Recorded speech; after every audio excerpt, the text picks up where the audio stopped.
So welcome to the breakout on, it's called Let's Talk Genetics, Analyzing Your Risk for Developing Ovarian and Breast Cancer. My name is Leslie Zmugg, and I'm one of the Boston and Beyond co-chairs. And I'm really honored to be the moderator for this roundtable. A year ago, I was one of those people who, when I went to the doctor, and particularly a new doctor, and I had to fill out the questionnaire at the beginning, and they said, are you at risk for this type of cancer, this type of cancer? I just very happily checked no known family risk, as did my sister, who I think is on the call, and my brother. Today, I sit here as someone who has been diagnosed with the BRCA2 gene mutation. And in the past year, I have had my ovaries and fallopian tubes removed in one surgery, and then I had a double mastectomy in another, all to reduce my inherited risk of breast and ovarian cancer.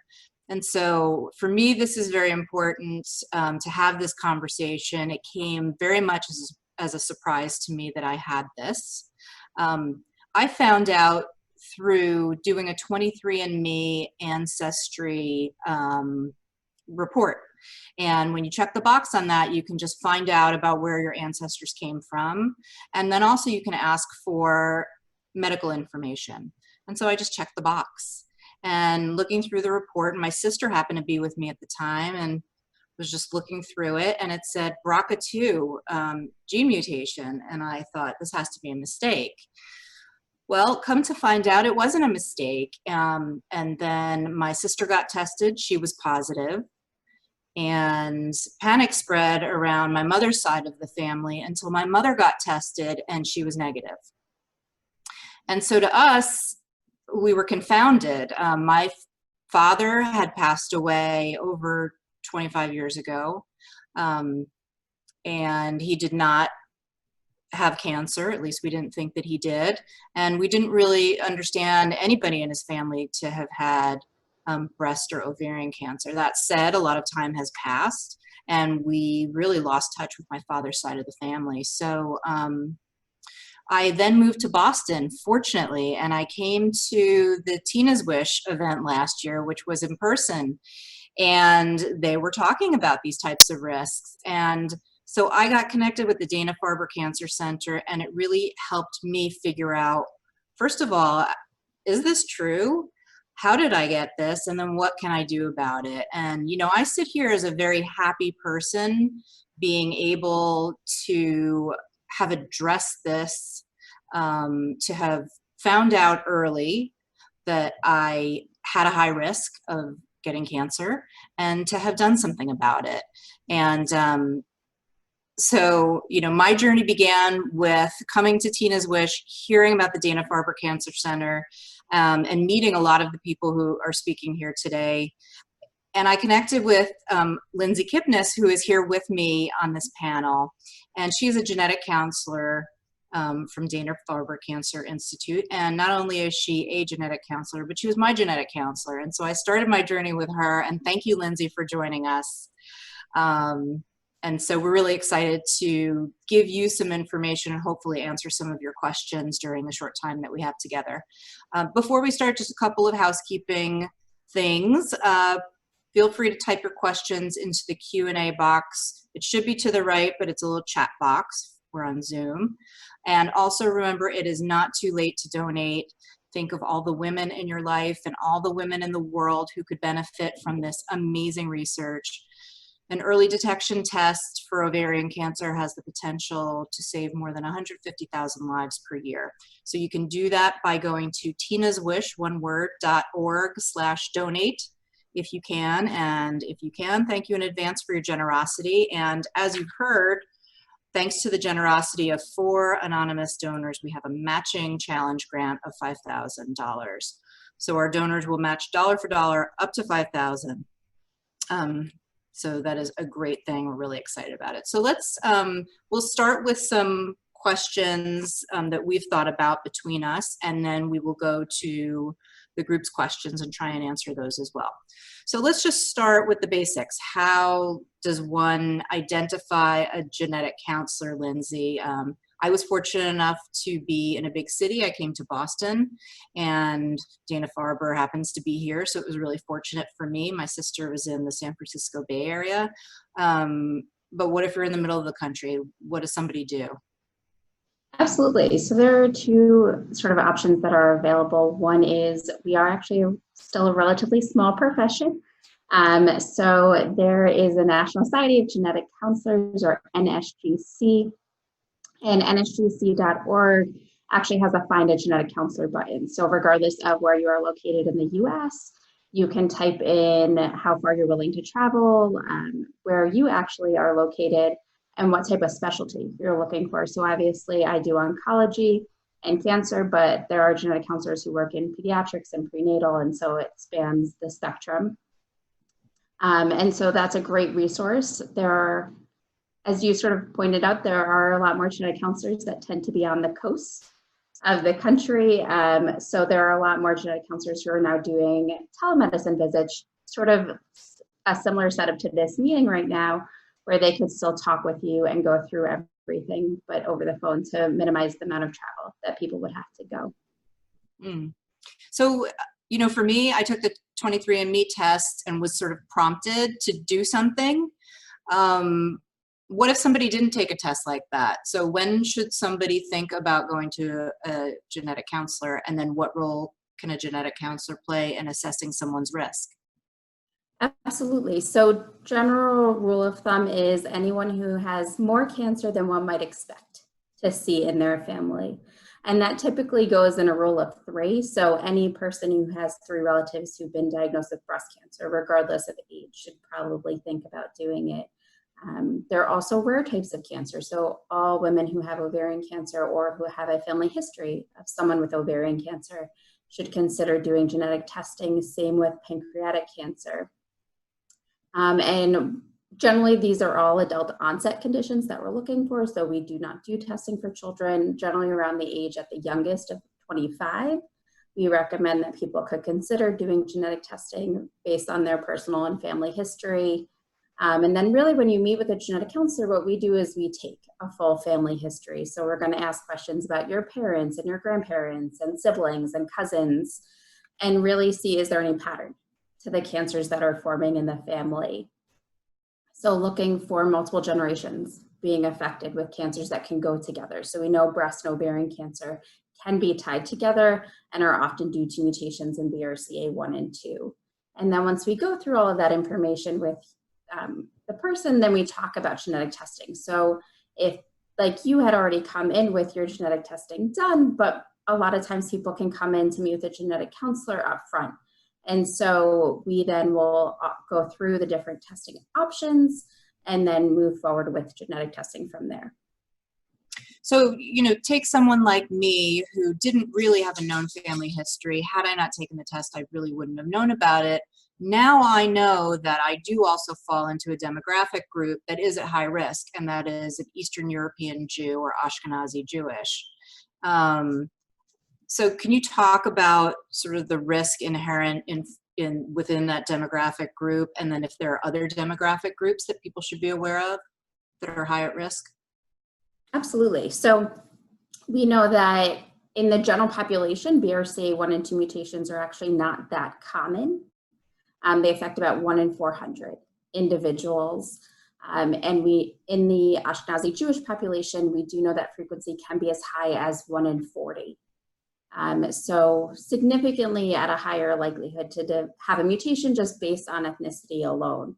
And so there are projects and studies that are ongoing to get a better handle on, is it really 1 in 40? Is it less? Is it more common? By offering testing to anyone who's 25 or older, lives within one of the 4 states that are currently part of this study. That's New York, Pennsylvania, Massachusetts, and California, and has 1 grandparent. So our criteria is you have to be a quarter Ashkenazi Jewish, or that's how your ethnicity falls, to participate in it.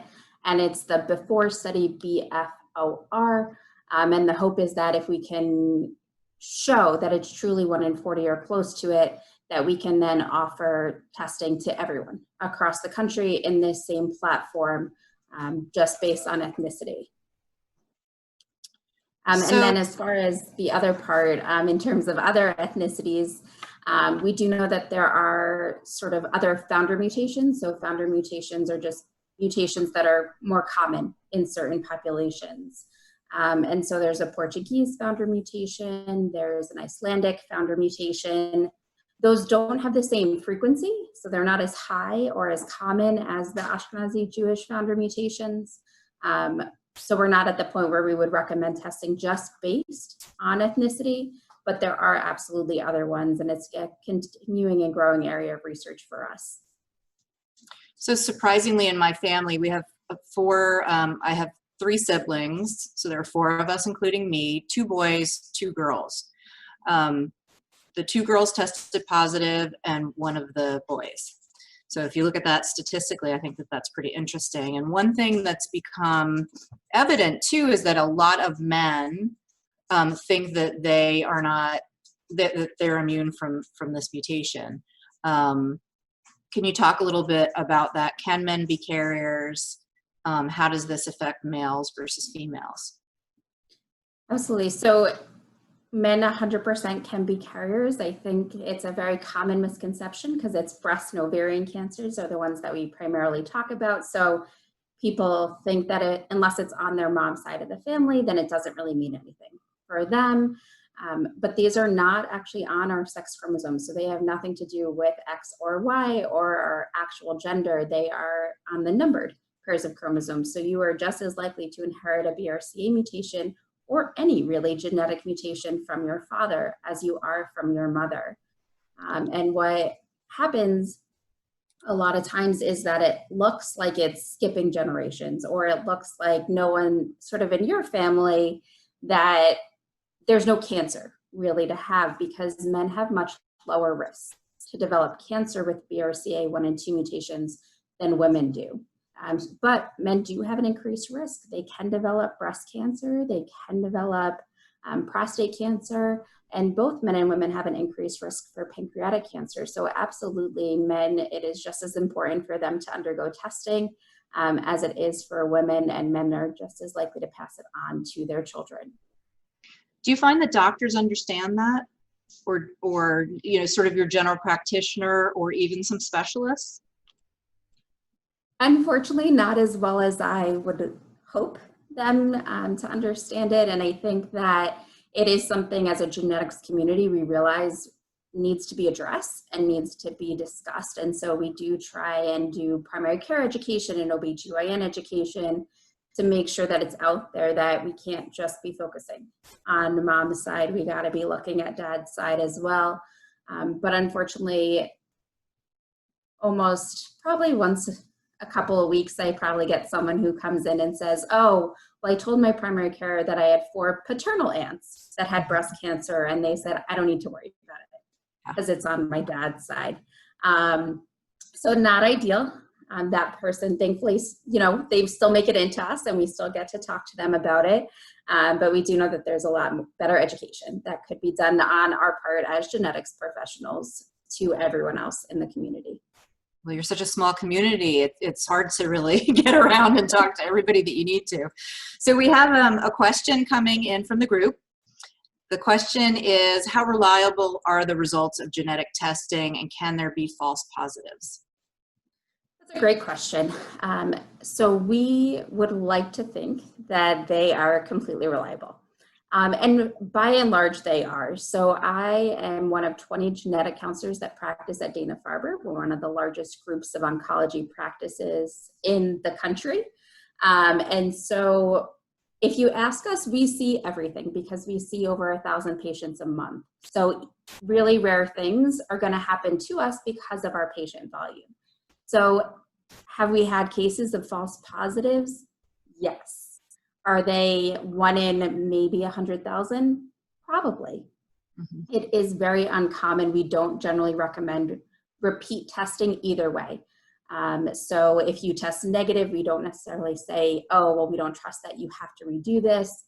And if you test positive, it actually goes through another check. So they rerun every positive patient again to make sure that that was identified again. And so they feel actually very comfortable because of the significance of testing positive, that if they're going to say someone has a mutation, they're going to do their own due diligence to do that.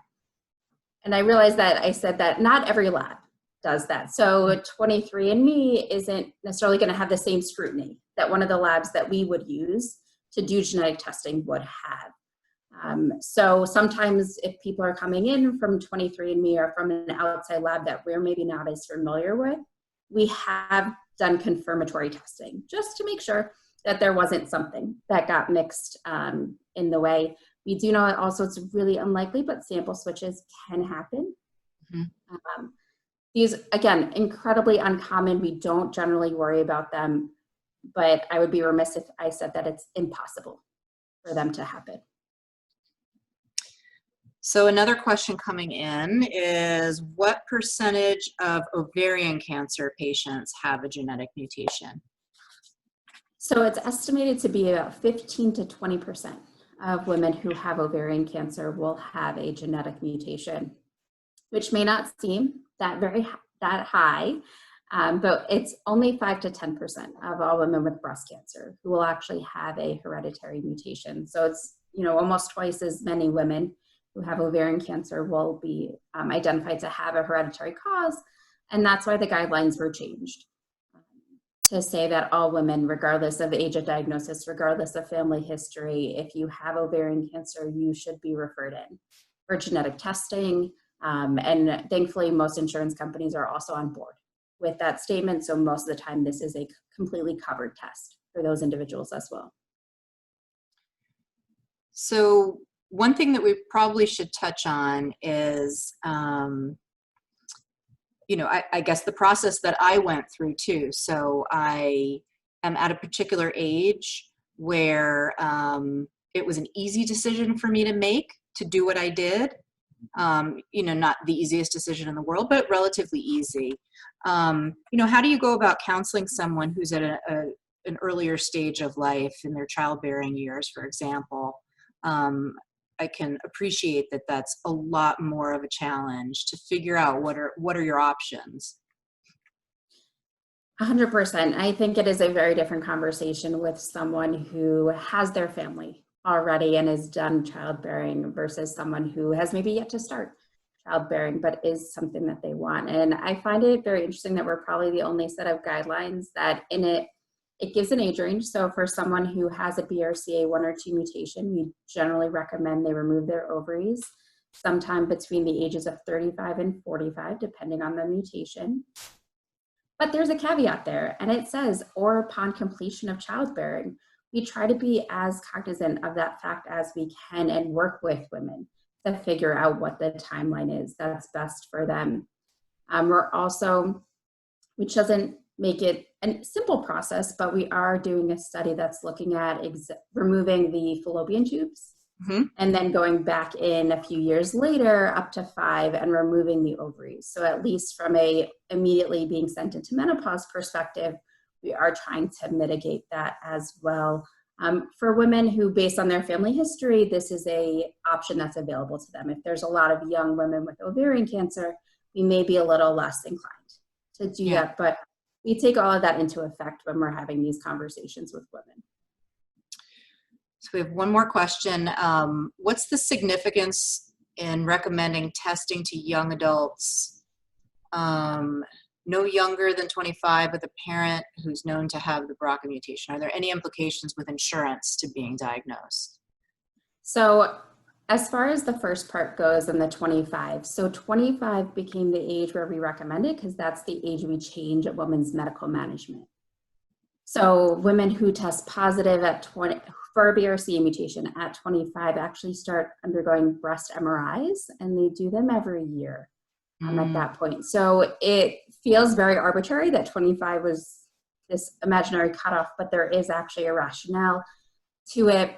There's a lot of maturity. We've seen and seeing patients as young as 18 up until the age of 25 that happens in those years. And a lot of times it boils down to it's really hard for someone to actually sit with that information and know that we won't do anything about it. So to know you have a mutation at 20 and then have to wait until 25 before you start imaging can be really challenging for people. And so we do try and give them that time of just not having the burden of knowing for certain one way or the other. That being said, it is not a hard and fast rule. We have tested individuals younger than 25 if we come to a decision that everyone feels that it's the right thing for them to know. Absolutely it can be, but our recommendation is to wait until 25. And then in terms of insurance implications, it's actually life insurance that we worry about. So there is GINA, the Genetic Information Non-Discrimination Act, and it protects against health insurance discrimination if you do test positive. It does not extend to life insurance. So we've had life insurance companies charge patients higher premiums or not offer them a policy at all based on having a BRCA1 or 2 mutation or any genetic mutation. And so not necessarily a lot of 25-year-olds have thought about life insurance and have a policy in place, but it is something to be mindful of too when talking about children undergoing testing. This is so helpful. Every time I talk to you, I get new information. I just enjoy it so much. So it's 6:21. We want to be respectful of everyone's time. If any of the attendees need to hop off, please feel free to do so. But if you do want to stay on, we'll continue to take questions until about 6:30. And if you're touched by the mission of Tina's Wish and you want to make a difference in the lives of all women globally, we hope you'll consider a contribution to Tina's Wish. You think about my situation and the lengths that I had to go through to obviate the risk of ovarian cancer. If there was a test to take, I wouldn't have had to do that. So, you know, this is a very, very important cause, and if you are able to contribute, we would welcome it. So the tally so far, we have $3,700 that we have raised just from this short program tonight, so it's fantastic, and $43,900 that we've raised in this campaign so far, including with sponsorships and contributions beforehand. So thank you so much. So we will, Lindsay and I, continue, and again, just feel free to drop off. We will not be offended. Maybe we'll do one more question. So if someone is found to have the mutation, are there options available outside of preventative surgery? Are there lifestyle recommendations, diet maybe? Yes, so in terms of breast cancer risk, there are absolutely other recommendations besides surgery. So if women don't want to undergo a bilateral mastectomy or removal of both breasts, then we choose to screen them more carefully. So mammograms are standard of care. We add in an annual breast MRI to every year for a woman identified to have a mutation, and they are staggered. So every 6 months, they'd actually be going in for breast imaging, with the biggest difference between the two being with breast surgery, you're preventing a breast cancer from happening, hopefully. With screening, the goal is to detect any breast cancers at an earlier stage. So it makes them much easier to treat and much easier to cure, but obviously cannot prevent that from happening. The other option also for breast reduction or risk reduction is to take a medication, so something along the lines of a tamoxifen. It's got a bad name because it's called an oral chemotherapy. It is nothing like the traditional chemotherapy we think of. And that also helps to reduce a woman's risk by almost 50% to develop breast cancer. So it can be a really powerful tool also for women who don't want to undergo surgery. As far as lifestyle recommendations go, they're going to be the same ones your doctor has probably told you every year when you go in for your physical. So a balanced diet, you're going to want to make sure that everything is within a reasonable amount.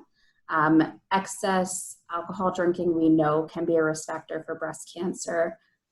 Smoking also can sometimes be a risk factor for breast cancer. So general healthy lifestyle habits, exercise is good to help reduce the risk for breast cancer as well. But unfortunately, nothing more specific than that at this time. How about sugar? I hear a lot, cancer loves sugar. Yeah, I mean, I think every nutritionist is going to tell you that. And I think that our sort of take on it is in moderation. So it's, having a piece of chocolate or a bar of chocolate every now and again is by no means going to really increase or decrease your risk to develop anything. But if you have, 3 bars of chocolate every day, then probably not so good for you in general. So just, again, to be mindful of the moderation of everything. Okay. Well, I think that we'll wrap it up then. Be respectful of everyone's time. Thank you so much for joining us tonight. It was absolutely fantastic having you. Lindsay, thank you as always. Really important to continue to educate people and spread the word really on these risks. Because as I've said, I was not aware of them until it came into my life directly. So, make sure to talk about it as much as you can. Thank you so much. And everybody stay safe. Absolutely. Stay safe. And they should be sending around my email address as well as Leslie. So if someone wants to talk to us further offline, please feel free to reach out to us with any questions that you may have. Thanks, everyone. Have a good night. You too.